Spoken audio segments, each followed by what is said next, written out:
तरह की विरक्तियां, तरह तरह के तनाव और भटकन व्याप्त है। इस स्थिति में हम अपनी मानसिक शांति के लिए, सुख संपन्नता के लिए और एक पैसे की दौड़ में सम्मिलित होने के लिए समय समय पर तरह तरह के उपाय, तरह तरह की क्रियाएं करते रहते हैं। इन सब के बावजूद आदिकाल से सनातन धर्म जो प्रमाणित हो चुका है, सबसे पुराना धर्म है, जिसके 4 मुख्य ग्रंथ, जिनको हम 4 वेद कहते हैं, विज्ञान से भरे हुए हैं, प्रमाणित हो चुका है कि भारतीय संस्कृति और भारतीय अध्यात्म विज्ञान से परिपूर्ण है। उसके बावजूद आज के प्रदेश में सबसे ज्यादा अंधविश्वास भारत में और सबसे ज्यादा गरीबी, भूखमरी, भ्रष्टाचारी, बेईमानी, तमाम जो सामाजिक बुराइयां वो भारत में व्याप्त हैं। 33 करोड़ देवता हैं, फिर भी हम परेशान हैं, तनावग्रस्त हैं। क्या कारण है? हम जो नित्य क्रियाएं करते हैं, इन सबसे हमें क्या मिलता है? अनेकों प्रश्न आज समाज के प्रत्येक वर्ग के व्यक्ति के दिमाग में। तो आज का कार्यक्रम, जिसमें कुछ जिज्ञासु अपने छोटे छोटे प्रश्न लेकर हमारे सामने उपस्थित हुए हैं, और मैं पंडित सत्येंद्र भारद्वाज प्रयास करूंगा कि जिज्ञासुओं की जिज्ञासा का समाधान अपनी बुद्धि से, अपने अध्ययन से, अपने गुरु महाराज के चरणों में बैठकर जो ज्ञान हासिल किया है उसके माध्यम से दूं। तो आज का ये कार्यक्रम, तो मैं सबसे पहले, हमारे साथ में है जयप्रकाश जी, अपने दैनिक जीवन के लिए उनसे कहूंगा कि आप अपना प्रश्न पूछें। हिंदू धर्म के अंदर 33 करोड़ देवता हैं, किसको पूजें?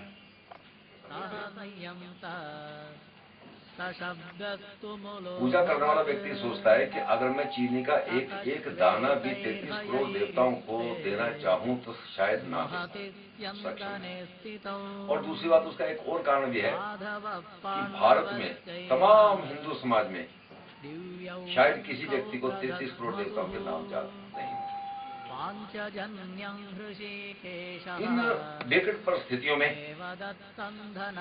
हम किस देवी देवता को माने? जयप्रकाश जी ने बहुत अच्छा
अनेकों देवी देवता, प्रचलित देवी देवता है। कुछ समय पहले, 15, 20, 25 साल पहले संतोषी माता की लहर आई थी, तो घर घर में संतोषी माता के व्रत किए जाते थे।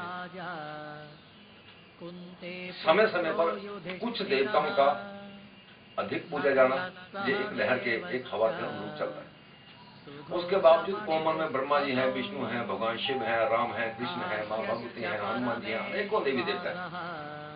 तो जब अनेकों देवी देवता हैं, तो जब तक हमें यही नहीं सर्टिफाई होगा, यही नहीं हमें पता चलेगा कि हम किससे क्या मांगे, कौन देवी देवता क्या देने में सक्षम है, तो हम किससे क्या मांगे, इसी उलझन में जीवन भर भटकते रहेंगे। अभी कुछ दिन पहले हमारे गाजियाबाद में कावड़ का समय था, और छोटे छोटे बच्चे, 8-8, 10-10 साल के बच्चे कावड़ लेकर चल रहे हैं। हमें बड़ा ताज्जुब हुआ। भगवान शिव कल्याणकारी हैं, मोक्ष देने वाले हैं। और बच्चों को क्या चाहिए? शिक्षा, विद्या चाहिए, बुद्धि चाहिए। और बुद्धि के देने वाली माँ सरस्वती है, ब्रह्मा जी हैं। तो ब्रह्मा जी और माँ सरस्वती के माध्यम से जो बच्चे को बुद्धि मिलनी है, उसका बुद्धि और बौद्धिक क्षमता को बढ़ाने का समय है, तो वो सरस्वती की पूजा ना करके भगवान शिव का कावड़ ला रहे हैं। जबकि हमारे शास्त्रों में स्पष्ट लिखा है कि बाल्यावस्था में मां सरस्वती की पूजा करो, बुद्धि मिले। युवावस्था में लक्ष्मी जी की पूजा करो, रोजी रोटी मिले। और वृद्धावस्था में जाकर, जिस समय हम इस शरीर से आत्मा को मुक्त करना चाहते हैं, उस समय भगवान शिव की और मां भगवती और महाकाली की शरण में। अब दूसरा सवाल यह आ जाता है कि शक्ति, तो बड़ी स्पष्ट सी बात है कि किसी भी व्यक्ति के अंदर, किसी भी देवी देवता के अंदर अगर शक्ति है तभी वो पूजा जाता है। अगर उसके अंदर शक्ति नहीं है तो उसकी कोई पूजा नहीं है। अब बहुत अच्छा प्रश्न है कि किसको पूजें? तो पूजते हम किसे हैं जिससे हमें कुछ मिलने की आशा होती है। अगर हमें जब पता है कि इस व्यक्ति से हमें कुछ मिलना ही नहीं, तो हम उसको कभी राम राम नहीं करेंगे। तो उन्हीं देवताओं को हम पूजते हैं जिनके अंदर कुछ शक्ति होती है, जो हमें देने के लिए, कुछ देवता जो देने के लिए सक्षम है। और वो देने के लिए सक्षम कब होंगे? जब अंदर देने के लिए उनके अंदर कुछ होगा। होगा क्या? शक्ति होगी। तो वो शक्ति कहां से प्राप्त करते हैं? तो आज की डेट में ऑल ओवर वर्ल्ड के साइंटिस्ट इस चीज को स्वीकार कर चुके हैं कि आकाश के अंदर, इस ब्रह्मांड के अंदर एक यूनिवर्सल पावर है। उन्होंने पावर कहा, एक यूनिवर्सल पावर। अब इस पावर शब्द को अगर हम हिंदी में एक्सप्लेन करें तो शक्ति। तो शक्ति पूजा,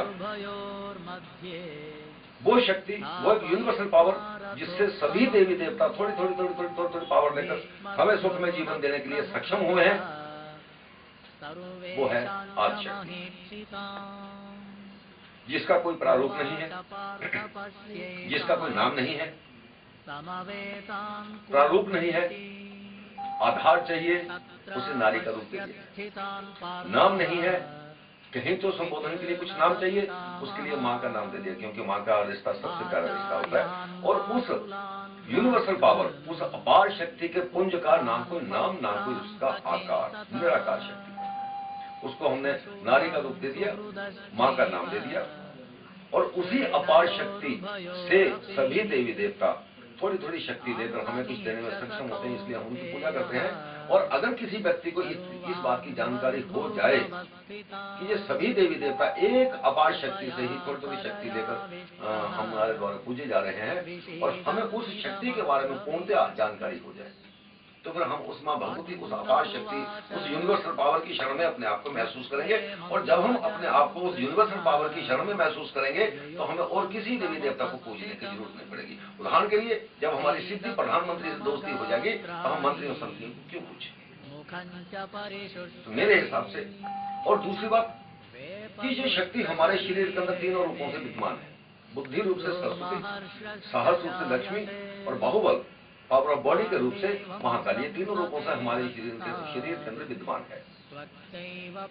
तो शक्ति सर्वोपरि, क्योंकि जब तक हमारे शरीर के अंदर शक्ति है, तब तक हम किसी के पिता, किसी के माता, किसी के भाई, किसी के दुनिया भर के रिश्ते जो हमारे, जब तक हमारे अंदर प्राण है, शक्ति है, तब तक है। अभी हम जहां बैठे हैं, हमसे दुनिया का सब लोगों का हर रिश्ता है, और अभी हमारे अंदर से प्राण निकल जाए तो सब रिश्ते खत्म हो जाते हैं। हमारे नाम से बात मरने के बाद जो पूजा भी होगी, उसमें नाम गोत्र सब कुछ खत्म हो जाएगा, प्रेत आत्मा शांति शब्द प्रयोग किया जाएगा उसमें। और अब में और तब में अंतर क्या है? अब में और तब में अंतर क्या है? अब हमारे अंदर शक्ति है, इसलिए हम किसी के पिता हैं, किसी के भाई हैं, किसी के पुत्र हैं।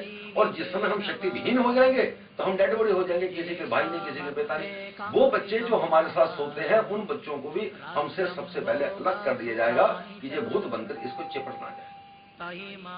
तो इस स्थिति में जो हमारे अंदर भी शक्ति है, देवी देवताओं के अंदर भी शक्ति है, अगर हम उसी शक्ति की शरण में जाएं, उसी शक्ति की पूजा करें, उसी शक्ति को अपने सिर धारण करें, तो मैं समझता हूँ कि हमें 3300 देवताओं को पूजने की जरूरत नहीं। एक ही शक्ति सर्वोपरि है, हमारे जीवन को सुख में बना सकती है, बनाने में सक्षम है।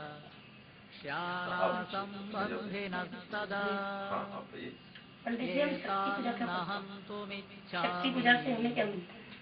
शक्ति पूजा से हमें, जब हम पैदा होते हैं तो महालक्ष्मी, महासरस्वती, महाकाली तीनों रूपों से ये शक्तियां, तीनों शक्तियां हमारे शरीर में। और जैसे जैसे हम इन शक्तियों को प्रयोग करते हैं, ये शक्तियां क्षीण होती हैं, कमजोर होती चली जाती है, कमजोर होती चली, दुर्बलता में आती चली जाती है, मानसिक शक्ति कम होती चली जाती है, शारीरिक शक्ति कम होती चली जाती है, साहसिक शक्ति कम होती चली जाती है। तो अगर हम दूसरी भाषा में कहते तो लक्ष्मी जी, सरस्वती जी और मां महाकाली जी, तीनों का जो हमारे शरीर के अंदर पैदा होने के समय से अंश है, वो कुछ समय के लिए तो प्रबल होता है, युवावस्था तक वो प्रबल होता है, और युवावस्था में प्रबल होने के बाद धीरे धीरे धीरे धीरे वो क्षीण होने लग जाता है।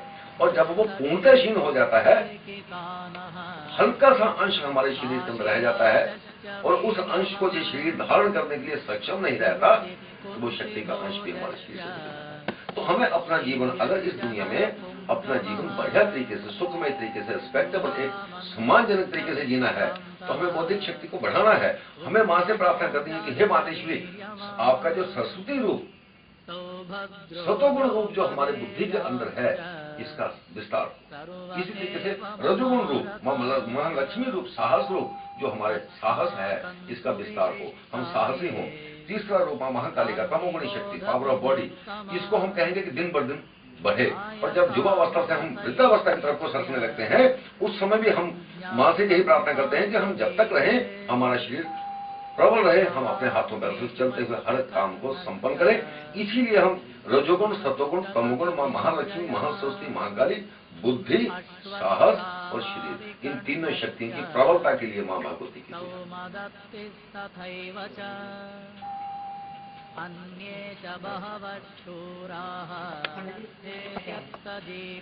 बहुत अच्छा प्रश्न है। देखिए, हिंदू धर्म में सबसे पहले गणपति जी की पूजा होती है। तो एक मुझे आपकी बात किशोर जी से बात जा रहा है, इस जगह हम बैठे हुए थे, एक पंडित जी थे, उनसे हमने पूछा आप गणपति जी की पूजा क्यों करते? जो आपने प्रश्न किया, जही हमने उनसे प्रश्न किया कि आप गणपति जी की पूजा क्यों करते हैं, तो उन्होंने झट से कहा कि गणपति विघ्नहर्ता है। अब बहुत सी बातें ऐसी हैं, जैसे रात भर जागरण में जय माता दी, जय माता दी, जय माता दी, जय माता दी करते हैं, और किसी को पता नहीं कि इसका अर्थ क्या है। इस तरीके से बहुत सी बातें ऐसे हैं हमारे धर्म में जो हम उच्चारित करते रहते हैं, दिनचर्याओं में उसे प्रयोग करते हैं, बट हमें ये पता नहीं होता कि इसका अर्थ क्या है। जय माता दी जागरण में जितने लोग बैठे हैं, किसी को पूछो कि जय माता दी शब्द जो है इसका अर्थ क्या है, आप क्यों बोल रहे हो, किसी को पता नहीं। इसी तरीके से गणपति विघ्नहर्ता है, हमने हार्टली स्वीकार कर लिया, मन से स्वीकार कर लिया हमने कि गणपति विघ्नहर्ता है, बट वो कैसे है? तो हमने यही प्रश्न पूछा पंडित जी से कि गणपति जी विघ्नहर्ता कैसे हैं? तो उन्होंने कहा कि हम गणपति जी का नाम लेते हैं तो हमारे रास्ते में आने वाले प्रत्येक विघ्न का नाश हो जाता है।